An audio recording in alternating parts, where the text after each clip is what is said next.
Welcome to the Too Posh Podcast. I am Gabrielle. I am a former New York Mafia princess, originally from Austria. I am the mother of 3 and the owner of Too Posh Boutique. And here with my beautiful co-host, Marcella, my daughter. Hello, I'm Marcella. I'm a dancer, choreographer, model, and designer for Too Posh. And I say whatever the I want. My name is Bernie Diamond, and I am the most interesting one-armed Hispanic French bulldog lover in this room. What will they say next? Welcome to the Too Posh Podcast.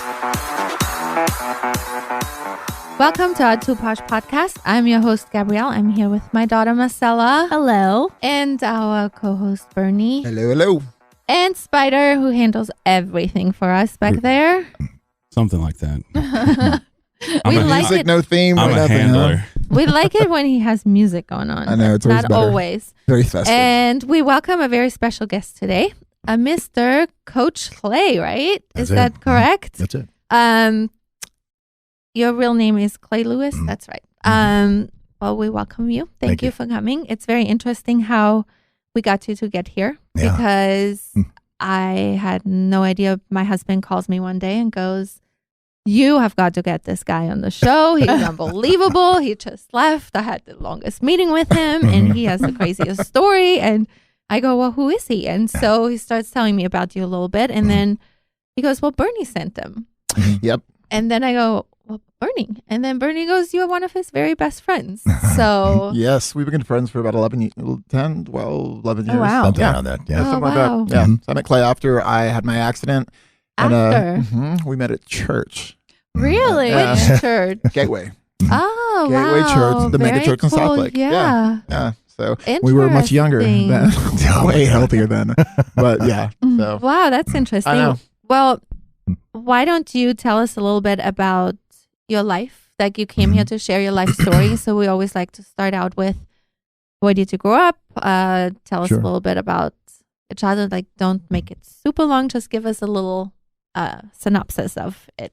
the Sure. bullet points. Yeah. Yeah. You know, actually, that's what I used to travel and speak about was my history, AKA testimony, things of that nature. And the thing that I used to be really involved with was basically letting people know that your history doesn't determine your future. You'll hear my history in a second, so you'll understand what I mean. But so long story short, I was, I'll give you the bullet points. My dad was gone before I was even born. First stepdad killed himself. Then I was actually, How old were you? let me see, when he killed himself, I was really young. I was a baby. I mean, I was probably, 1, maybe 2 at most, I would think.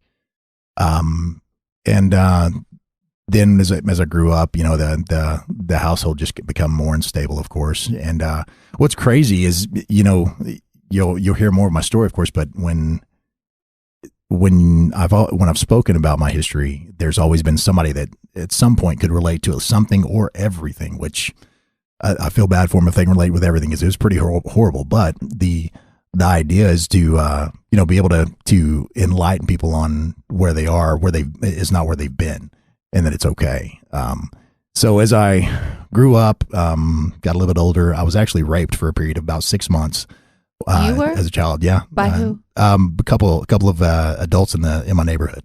In the neighborhood? Yeah. How Yeah. old were you? I was 5. Actually, I was 6. I think I was in What? the first grade. How does that? I was gonna say, yeah. Obviously the end result was that, right? So how did it lead up to Yeah. getting to where there's a sexual assault? Like you hear this. Yeah. I hear Yeah. this all the time and I can never Yeah. even fathom. Yeah. Usually Yeah. people start with this is what happened then. You went right to the killer part. So lead us up to that. I mean, obviously trusting people, I'm assuming you trusted and Well, actually, it was just. I was a pretty open kid. I had no fear, back then of playing around with other kids in my neighborhood, that kind of thing. And as I say, adults, I mean, the guys were 17 and 18 years old. What? Yeah, and they basically just beat the crap out of me, and this went on for roughly about 6 months. Like I say, that's what I figured out anyway. And the only thing that stopped it, believe it or not, if you ever want to see a blonde-headed ball of fury, my 5'4" sister is the one that stopped it. She figured it out after 6 months or so. wondering why I was coming home with bruises and was becoming so quiet. And she went down and basically beat the crap out of two guys that were, monsters compared to her. So let's just tell the audience that cannot see you. You are 6'8"? 6'8". Yeah. Were you a tall child too? I was never tall until my 9th grade year. I grew 7 inches in 3 months. Oh my goodness. Yeah, in fact, the majority of my family is short. What? My dad was 5'8", so if that tells you anything. Wow. Yeah. Wow. So it's I'm the anomaly, and literally, it's not just my immediate family. You go back, decades and decades, you won't find anybody tall. I believe my mom had somebody that was like a great uncle or something like that was 6 foot. But really? still, Good Lord. All the shortness was made up in you. Yeah. One shot. Most people think I ate my twin brother in the room, but My goodness. yeah. Wow.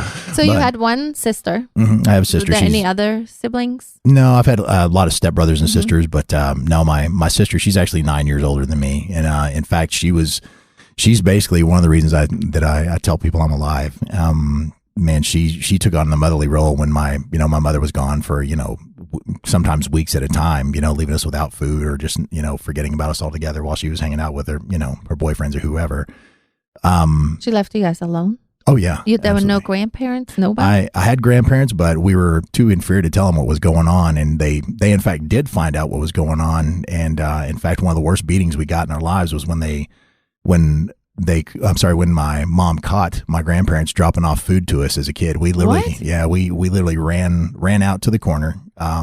This is routine. This is her parents? This is my dad's parents. Okay. Mm-hmm. And we would literally run out to the corner. We lived on a corner.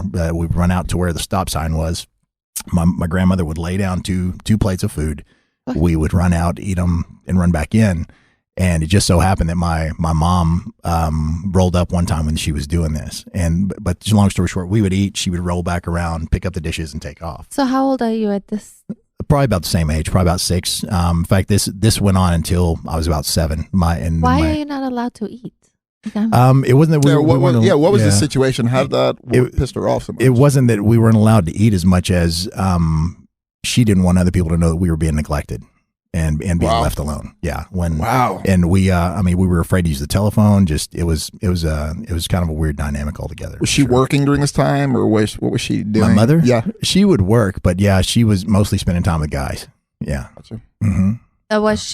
Were those boyfriends, or was she I guess you could say boyfriend. No, she wasn't an escort. It was nothing like that. I mean, there was alcohol and that kind of thing, but never really saw drugs and all that kind of fun stuff. But yeah, she definitely had her time with the guys, I guess. Was she a young mom? Did she have you young? No, actually, well, so she had me, I guess, when she was near 30. So, oh, wow. But yeah, so obviously she had my sister when she was, 21 or so, I guess. Yeah. It may have even been younger. I know that she got married when she was 16. My dad was 21. That's something I do know. But yeah, I guess you could say she was definitely a young mother. She was married young for sure. Okay. So your dad married her when she was 16. Mm-hmm. Your dad, right? But then she didn't have you till she was 30. I guess so. They were married for a long time. Mm-hmm. Yeah. Oh. Yeah, and it's a pretty crazy history. And what's crazy is if you met him, my real dad actually just passed away not too many years ago. But oh man, yeah, they're the people they turned out to be in the end, and who my mother is even now, believe it or not. Your mother's still around? She's still alive. I actually just reconnected with her for the first time in I guess 23 years, wow. And this was a little over a year ago. Yeah. Wow. Yeah, so. How was that? It was awkward. Was it you reaching out, or was she reaching out? I have a 4-year-old little girl, which you got to meet last night actually. But yeah, I say little. She looks like she's 7 years old. She's so tall, but super tall. Yeah, she definitely did not miss the gene for sure. Yeah, but yeah, no. So I don't know. There's some time I kind of had to sit and really justify, because I know how well my mother has treated my sisters' kids, and how good she is to them. And not only that, my daughter loves grandparents. She loves older people. She loves people. Yeah. Oh, yeah. She loves people. Seriously. So, I just, something in me was like, okay, it's time. Let her see her. She's not. I wasn't worried about my mother doing anything that would be harmful to my daughter. there's been a lot of things. In fact, that what most people don't understand, and this is something I talk about, is forgiveness, of course. But with forgiveness, that also there's usually needs to be some sort of boundaries. And what that means is I had a 23-year boundary saying, okay, sorry, you're not coming around my kid until, or my family or anybody I'm involved with, until I know you're going to be a normal person. And, to her own justification, what's normal to anybody nowadays. But anyhow, so yeah, sat around and waited. And I told her 20 plus years ago she was forgiven for the stuff that happened to me as a kid and growing up, and it actually got worse from what I've told you already. Like believe it or not. What? Go back to that. So yeah, it's intriguing. I know.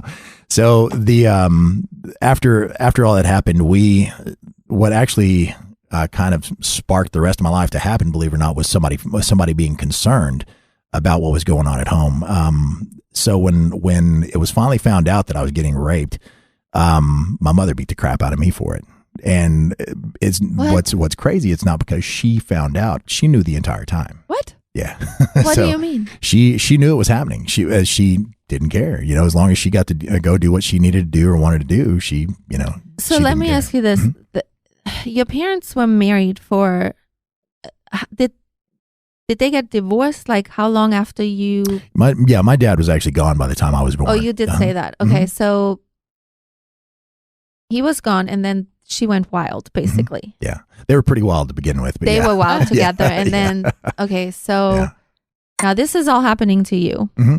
Does she know that you're getting raped, or does she just know you're getting beaten up? I'm pretty sure she knew I was being raped. Yeah. She knew, obviously the whole getting beaten was, that was obvious. I had bruises and cuts and that kind of thing. That's crazy. And you're like 6? Yeah. Yeah. That's so sad. Well, but it's weird, and I'll get a little bit more into that. The kind of the good part about it. All right. Sorry, Bernie's throwing stuff, getting aggressive. I know. So it's that bad. I'm pissed right now. Yeah. But no, yeah, it actually got worse. My mother, what sparked off the next stage of life was a teacher asking me, because I literally got the crap beat out of me for it. She dropped me off at school the next day and told me if anybody asked what happened, that I need to tell them I was in a car accident. And I looked that bad. I was bruised all over from where she beat me. Yeah. And a teacher asked me, and she didn't believe me, and I didn't really know why. But she called the school counselor. The school counselor came and talked to me. She says, I want to know what happened, and I want to know now. I told her I was in a car wreck, and I wasn't budging from the story because I was, scared crapless of my mom, of course. And the only thing that I didn't know, and why they didn't believe me, my mom used to wear the old Western belts that had your name on the back of it. Oh yeah. And her name was across my face. And I had no idea. And so, yeah, that next day, and I remember this vividly, guy pulled up in a suit with glasses on, and got out of the car while I was playing out in the front yard. And he said, are you Larry? And I said, yeah, I'm Larry. And next thing I know, mom's bolting out the front door, dragging me inside the house, pushing me in the house, and then she's having a screaming match with the guy, on the porch. It was CPS, and my mom, unfortunately knew her way around CPS, because in all honesty, she had 9 years of practice with my sister before I come along. So she abused your sister as well? Oh yeah, absolutely. Oh. Yeah, my sister actually caught more of a brunt than I did, if you want to be honest. She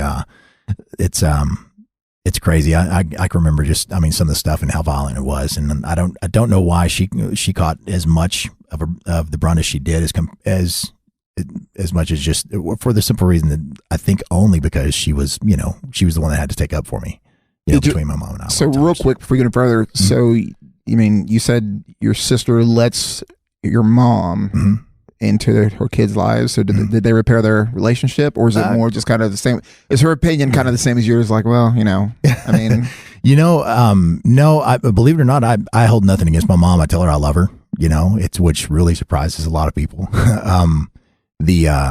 My sister, you can tell there's a little angst there, and she's very protective. Honestly, that's just how that's in her now. I feel like she got so protective over you as well because of it. She's the oldest sister. Absolutely. Yeah. She literally was my mom as I was growing up. Mm-hmm. And, so, after that, we actually moved in with a guy that my mom was dating at the time, just to get me out of that school district, away from everything. Where everyone knew everything. Right. Yeah. Mm-hmm. And his name, I won't say his full name, but he's really well known around my hometown still to this day.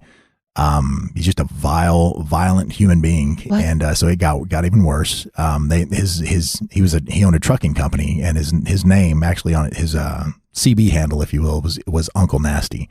Yeah. So the guy, yeah. So apparently my mom was, and my dad, by the way, was not a rough person at all. While he wasn't there and didn't honestly know, I don't think, everything that was going on until I came out and started telling my story as I got older. He just wasn't around. He was, he and his wife didn't want kids. So she kind of kept him away from us, in all honesty, and kept us away from him. Same thing. My mom kind of kept us away from him. But when we moved in with Walter, my stepdad, he didn't want my sister there, in all honesty, because he wasn't making child support or Social Security payments, or getting those payments off of her, whereas he was me. And it was kind of ironic. Actually, my mother was collecting Social Security on me illegally. She actually claimed. So wait, what? Yeah. So you're like 6 or 7, and she's collecting Social Security all the way till I was 18 years old. Oh, how? Yeah, that's the part that's not. I don't even make sense of that. How does that go? So my stepdad that killed himself, his name was John. He was actually military, and because she told the government that you John, were his son. Yes, that he adopted me as legally as a child, which never happened. She was able to collect Social Security on both my sister and I, and child support on both my sister and I from my dad. What? And and I mean, she was making a killing, just to be honest. Yeah. So yeah, and then we moved in with my stepdad, and it just got worse. I mean, there was just daily living in terror that I was going to have the hell beaten out of me, or getting chased around the house with a 2x4 as a kid. Now, for anyone who everyone's hearing the audio part of this, but if you guys were to see how big Clay is, like it's kind of, there's a disbelief in my mind. Yeah. And I've known you for a long time, right? And I've actually never heard this story like this, so this is the first for me too. But it's just crazy because I know you so well, but to hear this side, that's pretty unbelievable, man. Yeah, it's nuts. Wow. Most people, after they've heard me speak, do one of two things: they come up and tell me the issues they were having until they heard me speak, or they ask me, how the hell are you able to smile? Like, how are you able to be a normal person? And the truth is that, there's stuff that I fight every day, just like everybody else, but, there's things that I've definitely conquered and overcome. And it's a lot of times I can't really give myself credit, in all honesty. It's, there's a higher power that's watching over me for sure. And I can get more into that in a second, but yeah. So the beatings, the terror, both your sister and you, I mean, always afraid when they come home? Well, actually, my stepdad made my sister move in with my grandparents. So that little guardian angel was gone at that point. So it did nothing but get worse. Yeah. My grandparents adopted my sister, took her on and raised her through high school and, and through her cosmetology career and that kind of stuff, till she got a little bit older. But I was stuck. And what's crazy, they lived 3 blocks from me, from where my stepdad did. I was never allowed to talk to him, never allowed to see him unless like they just made some kind of special occasion to be able to come and pick me up and whatever. And what's crazy, my granddad was actually an Assembly of God pastor for 67 years, married for 65 before before he passed away. Literally the only example of a positive male role model I ever had in my life growing up until I kind of got into college, that kind of stuff. But, ended up in what's wild, and the only thing that really kind of threw people off when it comes to the cuts and bruises, especially me getting older, is I was always involved in martial arts. My dad started me in martial arts when I was 4. It started, training me in judo and that kind of thing, then moved into taekwondo and kempo and such and so on and so forth. So your dad was involved with all that. Mm-hmm. Yeah. Well, so he was gone from your mom, but he was still involved in your life for a while. Yeah. Every now and then he would try to get me on holidays and all the good fun stuff. Oh, okay. And what's crazy is that's actually the main point. The main point, besides your history not determining your future, that's the main point behind my whole discussion, testimony, whatever you want to call it, is that most men really truly have no idea how much of an impact they have in their sons and daughters' lives, and what a bigger impact they're going to have if they're not there.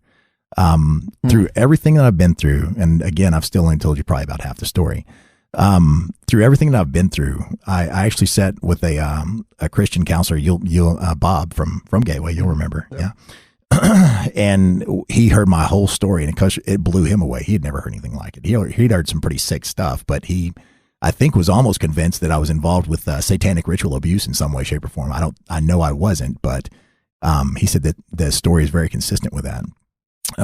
But long story short, he said, the biggest impact in your life is it wasn't that you were beaten, that you were, that you were raped, that you were told you weren't ever going to amount to anything all your life. He said, the biggest impact on your life is that you didn't have a positive male role model.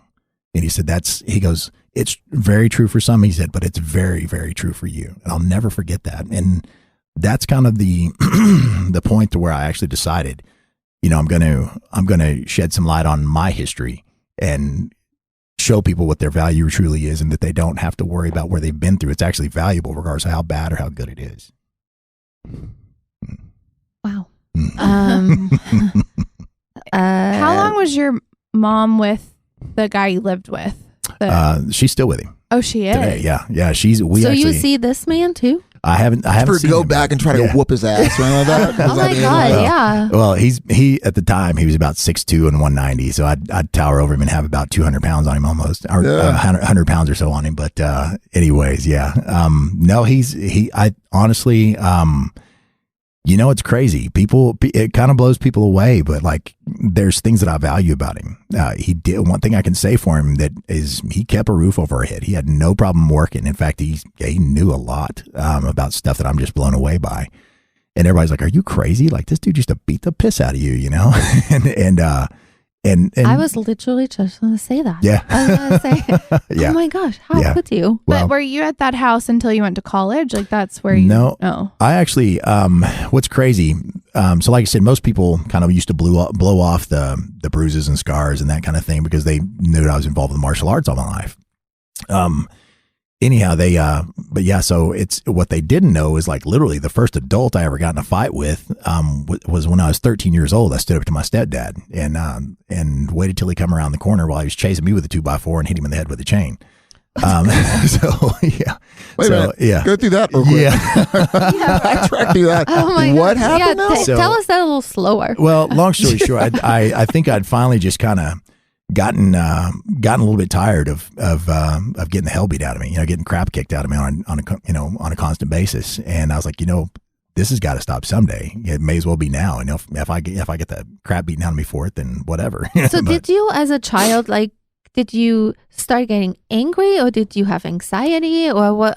Because it comes out with children in some form or fashion. So how did that come out with you? It was weird because there was anger, but what most people don't understand, and something I figured out about myself later on through life, I definitely had anger issues, and what's crazy is most of my friends, like my closer friends, never really got to see it, unless something happened while they was there. Like if I knew a person, I was cool. They could cut me down, crack on me, whatever. I was fine.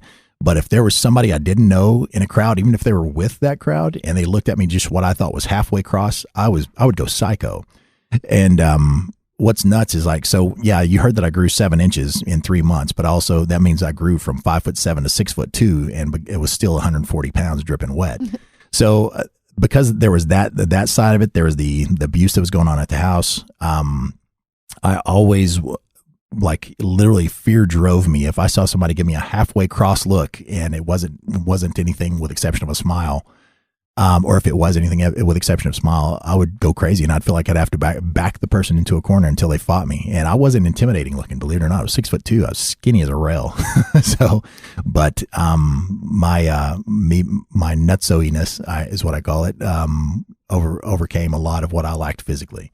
And I just refused to let anybody think that they could hurt me. And so there was that negative side effect for sure. In fact, I was like that all the way through college. In fact, it's what got me kicked out of college. I got in a fight with an entire basketball team, and we were playing intramurals, and anyhow, got in a fight with an entire basketball team basically that was trying to hold me back from beating the snot out of a kid that hit me. And it to the point where I actually chased him, even after they thought everything was broken up and they thought they had me settled down. I finally found him, saw him leaving out the stadium, and chased him down, only to run into a bunch of cops that drew down on me. So, and at this point I was 6'6" and 220, 180 maybe, depending on, when it was. But yeah, not necessarily still some massive, looking dude that you could just tear you limb from limb or whatever else. Look like a tall kid that could play some basketball. And, but anyway, what most people didn't know about me is like, what I had going on inside. I mean, I was angry, but I was absolutely psychotically scared. And you were scared inside. Oh, absolutely. Yeah. Yeah. And I mean, because you have been beaten your whole life. Probably. Yeah. Well, and it was that, but it was all, the even bigger side of it was I didn't want anybody to think they could put me through that kind of abuse or beating ever again. Right. Mm-hmm. Yeah. Was your mom abused as well? She's never really talked about that. And that's something we've really wondered. We can only kind of imagine that I think my sister actually has said that she's kind of hinted around, that she might have been sexually abused, younger and that kind of stuff. And so, yeah, I don't, that's something I really, I wouldn't be able to speak on. But you didn't see any abuse towards her, No. Not from your sister, not from your dad. And No. not from the stepdad. Oh, definitely not from my dad. I mean, she, my stepdad beat the crap out of her several times, but that. Whoa, yeah. wait, what? Yeah. Oh yeah. Oh yeah. I mean, I definitely wasn't the only one getting beaten. Yeah. He was called Uncle Nasty for a reason, like. So he's just an abusive person, period. Absolutely. So he was definitely abused. He had to have been someone who's abused him. It's crazy because I've talked to his brother, which is my step uncle, of course, and.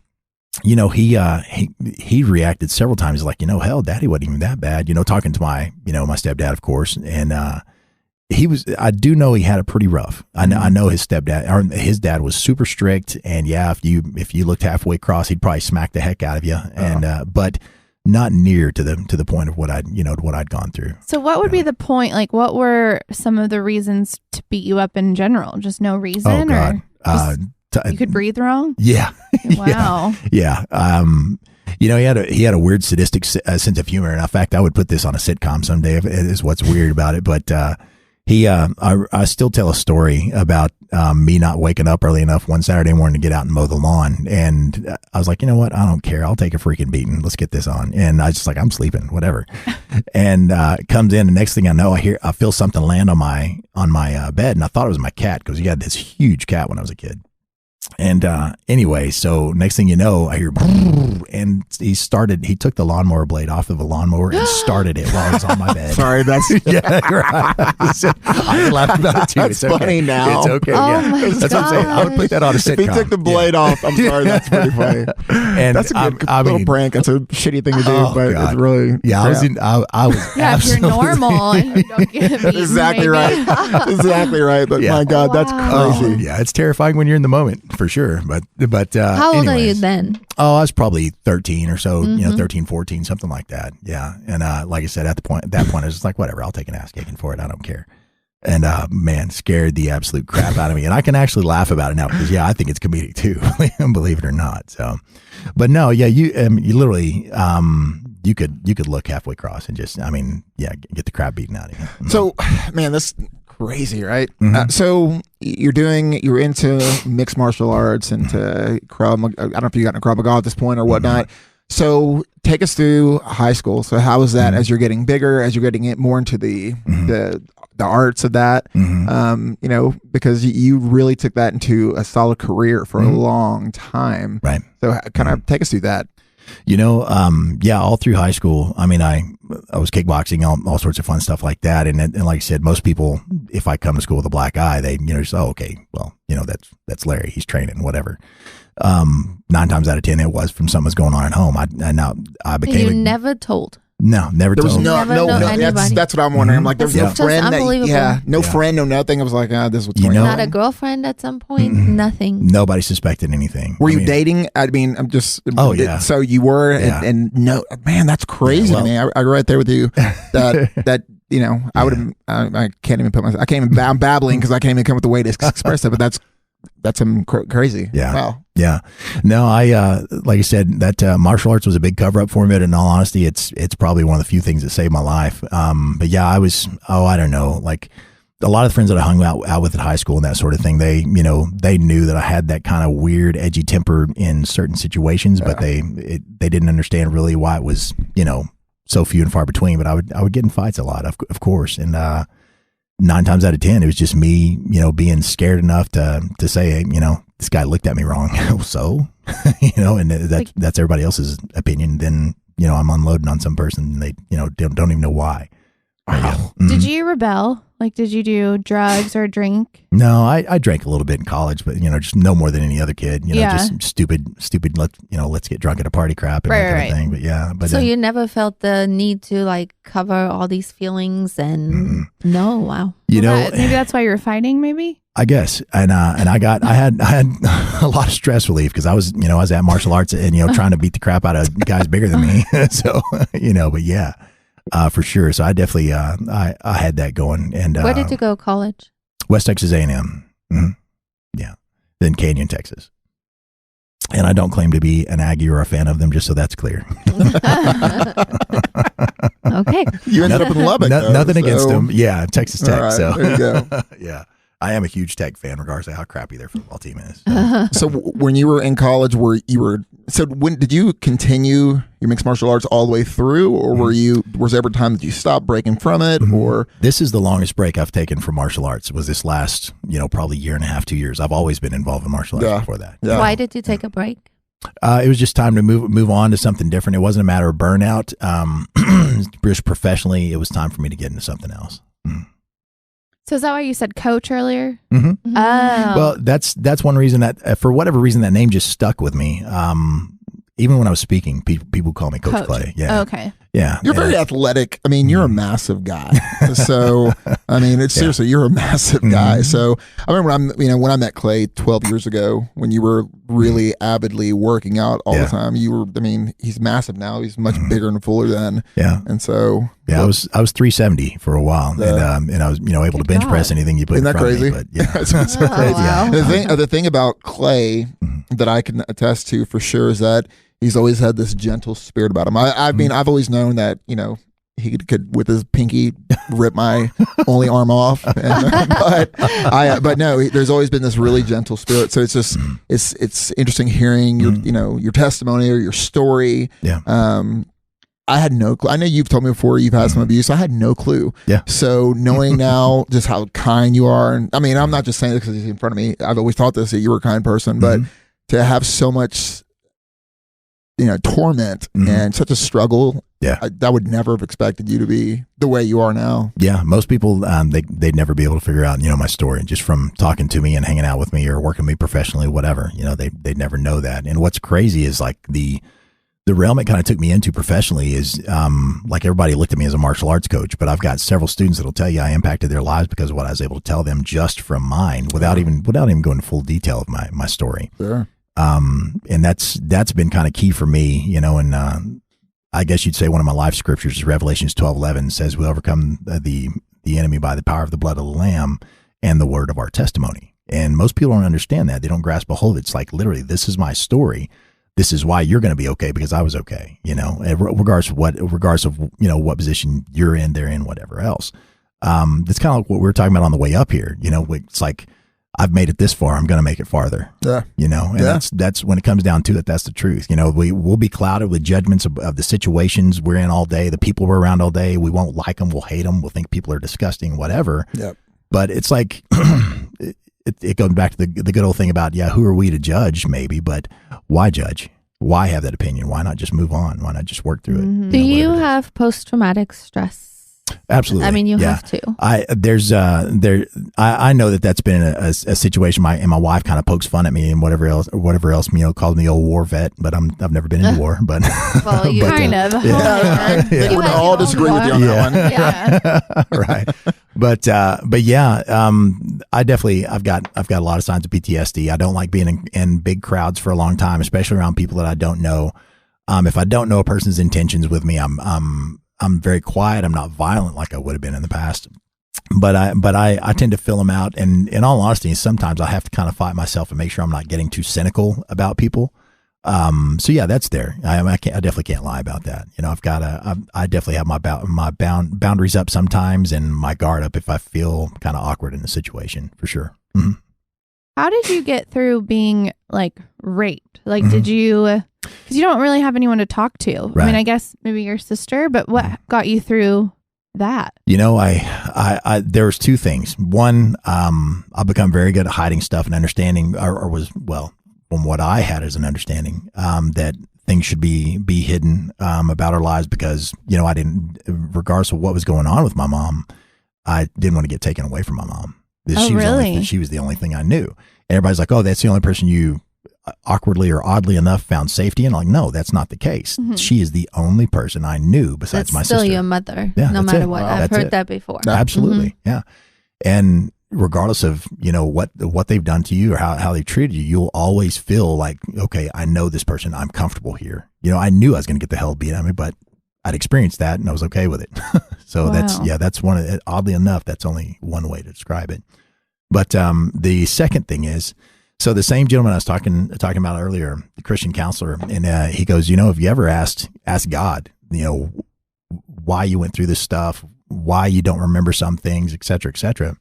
And this isn't necessarily going to be graphic, but it's going to kind of put you in touch with the moment for a second. So plug your ears if you need to, I guess. But long story short, I always remembered the beginning and the end, like afterwards of me being raped. I never, I'm going to get choked up. I never remembered the actual action like it happening.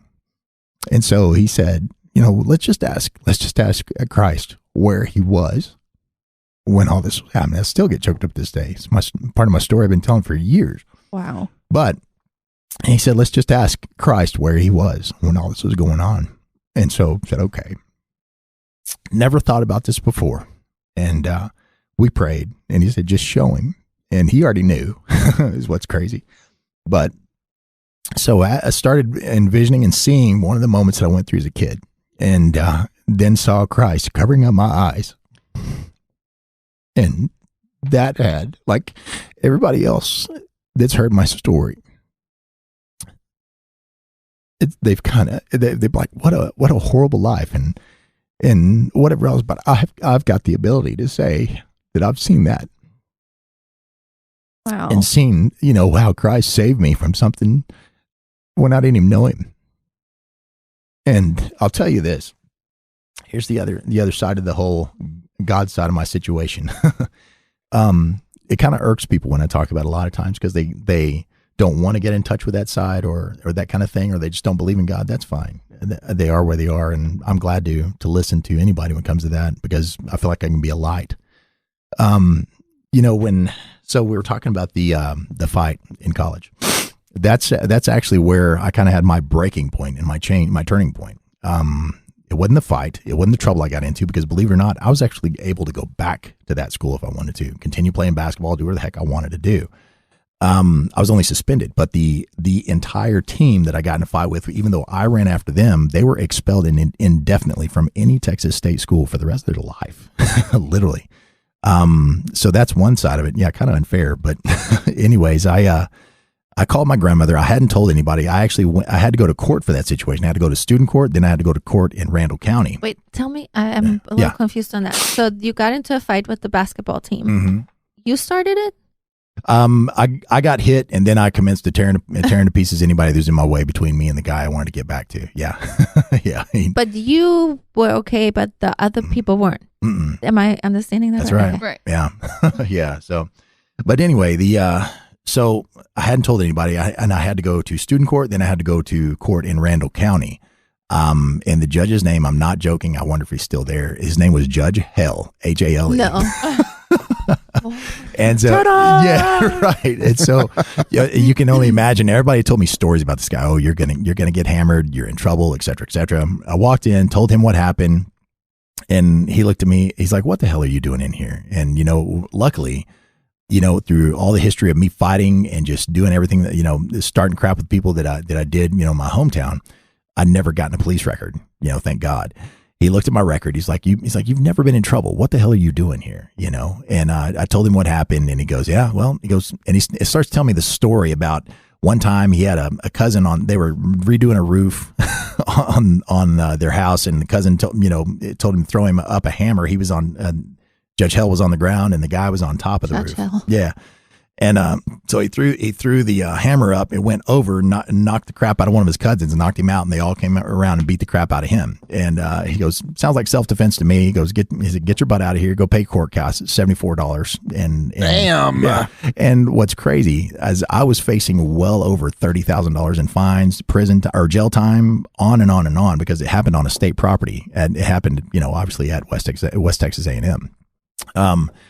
And so I went home, called my grandmother. I hadn't told anybody, this and what kind of trouble I was in or anything like that.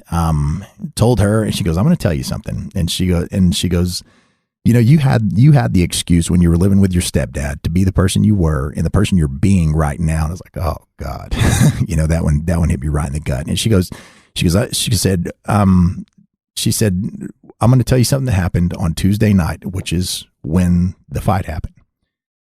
She said, "Your granddad was walking through the living room and just dropped to his knees immediately out of nowhere and started praying for you." And she's like, "What are you doing?" He's crying. He has tears running out of his eyes, et cetera, et cetera. And she's like, "What are you doing?" He goes, "I don't know. I just feel like I need to pray for Larry Clay." And she said, "What time did this happen?" And she goes, "I'm going to tell you what time he did that. It was at 7:30. That's when my game started." And I literally, from stories I've heard from that sort of thing happening on that very campus, I should have been locked up that night, probably spent a week or two in jail, on and on and on, had fines galore plus whatever else. And it didn't happen. I got off scot-free, literally was able to go back to that freaking school and still do whatever the heck I wanted. And I actually ended up, that was kind of my turning point. And to say that the transition was quick would be an absolute lie. There's still stuff that I fight to this day that I know I have to change about my mentality, just like anybody. But the thing is being able to recognize those things and being able to make the decision and say, it's okay that I am where I am, and this is how I fix it. Not just sit there, complacent and content with being an absolute ass or whatever it is. But anyhow, so that was kind of the other quote unquote God side of my story. And I know that it's not that I wouldn't be here without the prayers of my grandparents, for sure. There ain't no way. Mm-mm. Wow. No. So you said that at that time you started changing, like changing in what's the direction you were Were you going? going to church at this point? Actually, no. That was a weird deal too. And it's not that I didn't believe in God. In fact, I believed in him. In fact, I was scared crapless of him. I actually, that's where I finally realized, like, you know what, she's right. And my grandmother was really the only one that was able to speak any kind of real sense into me. I could hear everybody else's, everything happens for a reason and that kind of bullcrap. But for whatever reason, my grandmother, my granddad was just full of wisdom, and it still blows my mind to this day. He was such a highly appreciated person because he absolutely had no judgment of anybody, and he was always a kind person. And half the time, in fact, it was synonymous with my friends. They would walk in and they literally would cussing and ranting and raving in front of my granddad, and then they see a certificate of him, being a preacher for 65 years old. I'm like, oh my God. And he would shake their hand and pray for him, is what's crazy. And without pressuring them and beating them down with the Bible. Just a phenomenal man. So all that to say this, my grandmother was literally, and my granddad were literally the only people I would really knew that I could listen to and get, a wisdom filled word of some sort in whatever situation if I needed it, of course. Yeah, I feel like that right there, that is God in a way too, because he placed Absolutely. Those people in your life, even though everything else was crazy. Well, he placed them in my life, but he placed them in my life in the right timing. Mm-hmm. There was a reason, like, why I'm okay with, the fact that my mom and stepdad kept me away, from or absolutely terrorized me if I did want to go see my grandparents or dad or whoever. And it kind of came in because I think I would have been numb to anything they had to say, at that point, because I was like, nah, BS, this isn't the way life is. You get the hell beat out of you and you get, threatened on a daily basis. That's life. And, because I was able to get away from that for a while and start kind of feel, not necessarily the guilt, but the conviction that, like, okay, it may be time to change. And, for them to really come in and be able to put the words in the right time. I mean, everybody talks about God's timing. There you go. Mm-hmm. That's awesome. Mhm. So now you finished college? Well, yeah, I got suspended and never went back. I actually went and opened my first facility, and What kind of facility was it? it was I was teaching kind of a mixture of Kempo, some Shotokan, and some other martial arts. And what's crazy is that small 600 square foot facility grew into 3 enormous facilities there in Lubbock, Texas, and I'm actually the only one that's ever done that to this day in Lubbock. There's a couple pretty big schools, but I had 837 students, in a population, in a population of 250,000 people. So it was if I can do that in Lubbock, of course you can do it anywhere. But yeah, and it's literally it's not because I had some psycho fear, telling me, no, you got to do good or you're just going to be a sucky person or anything like that. I had a drive in me because I felt like I was freaking free. I got out of an abusive world to where I could, flourish and do whatever I needed to without, somebody holding me back. And again, it's only from God's protection, covering my eyes when He needed to and plugging my ears when He needed to that I was able to do that. Wow. Mm-hmm. What I want to do, if that's okay with you, I'd like to end this first episode because we're going to do a 2-part show on you. Mm-hmm. Sounds like we could do a 10-part. But No kidding, man. No kidding. Yeah. And we have 2 segments we usually do, but our one segment can't be happening because she's not here today. But we're gonna still do the question of the day. Okay. Lighten up the show a little bit, and then we'll come back and continue with your story because sounds Great. like after that you had a much better situation. It got better. Yeah. It got better. There was still, there's always trials and tribulations. Always, for, that exactly. kind of thing. So. Let's go to question of the day. Way lighter. That was what I was thinking. Like, Posh man, that got girls. really light in Question that one theme song.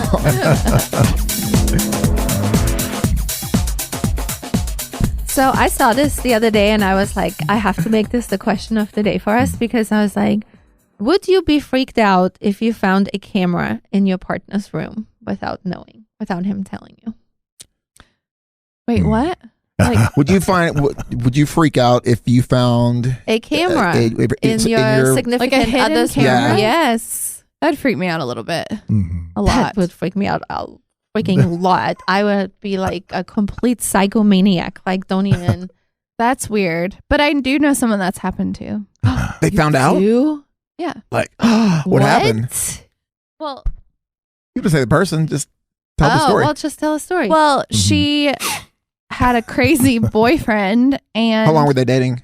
I don't know, 4 years maybe. Oh, okay. Okay, it's fine then. That was still crazy. Okay, no. So just to preface my case, because if it was like they were getting for 2 months, 3 months, that would Secretly. be really okay. Ever. So keep going, and I'll 20 hold on. years. Well, I 30 try years. to remember all the details, but I just remember her finding one of those pens that is like you can audio record everything. So he was just recording her all the time, and then he did a lot on computers. Oh, so it wasn't like a sexual thing. It was just a period, like creepy. He's a psycho. So it wasn't just a sexual thing. It was just.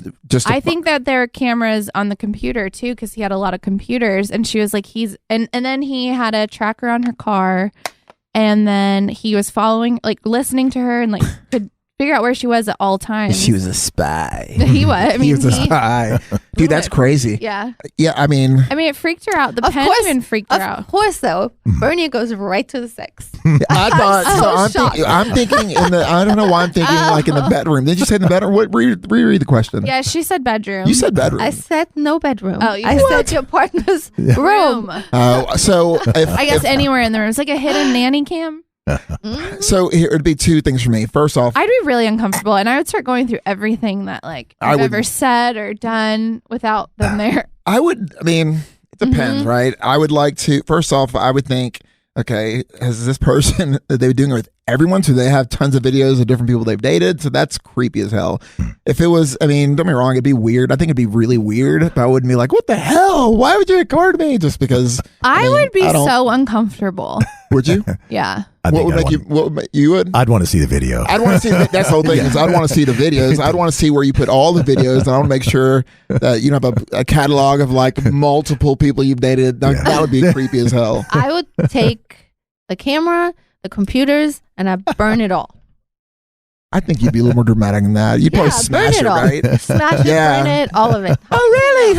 Let me see that. Yeah, I could see you doing that. I did a show with Detective Gomez. Yeah. Oh yeah. And he was talking about Airbnbs with cameras in it. Oh And my God, I didn't even think about that either. They make a device that you can take around and it can detect those hidden cameras. So he was like recommending people buy this thing. So I don't think I'll Airbnb again. Oh my God, I need to put that in my note. Oh my scary. gosh. That's crazy. Crazy. Yeah, I don't think I would appreciate it. I don't know. It's not, I mean, Like secretly you could talk and say you have Clay over and you guys are just having guy talk. Like you want that no. recorded? I wouldn't. Right? There's See? a lot of discussions I wouldn't want the public to hear between me and Bernie. Yeah, for sure. But I don't. I mean, I'm saying it now. Really? Like, hold on. I think anybody would have. There's plenty of stuff, but I don't know if he would.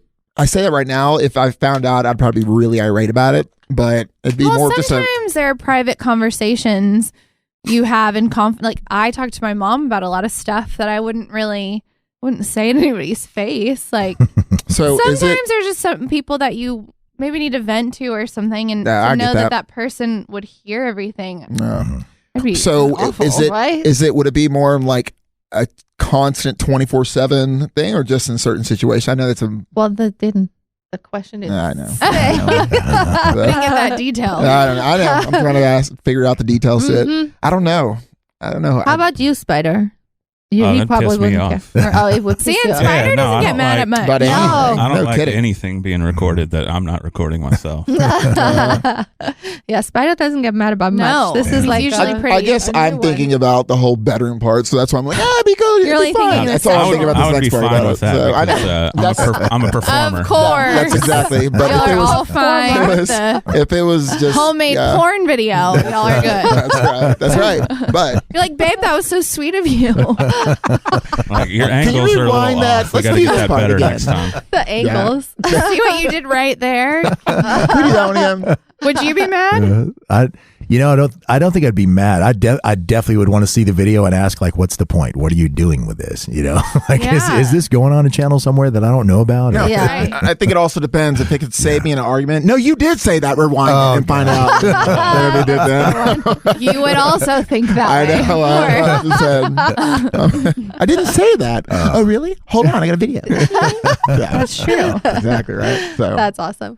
On that note, we're going to end this first episode. Thank you, everyone, for listening. Thank you. If you like our show, you can follow us on all social media handles. Two Posh Podcast is on Instagram, Facebook, and Twitter, as well as Two Posh Boutique is on Instagram, Facebook, and Twitter. And my personal Instagram is Gabby Talks, and my Facebook is Gabrielle Kendler Gilmore. So reach out to us, and here's Marcella's social media handles. Also, our podcast is on all podcast networks that you can find. You can find me on Instagram, Facebook, Twitter, Snapchat at Marcella Ranieri. Nothing really creative. My first and last name MarcellaRaneri. You can find me on Facebook at Bernie Diamond, or you can follow me on Instagram at _Bernie_Diamond. And there you go. And Two Posh Podcast is also on YouTube. We have our own YouTube Yes. channel. Miss Polly? Yes, you can follow me on Instagram at PR by Polly. My Twitter handle is MissPollySexEDU. Hey. Beautiful, everyone. Thank you for listening. Subscribe to our channel. Subscribe to podcast and YouTube. You can see us all. Yeah, and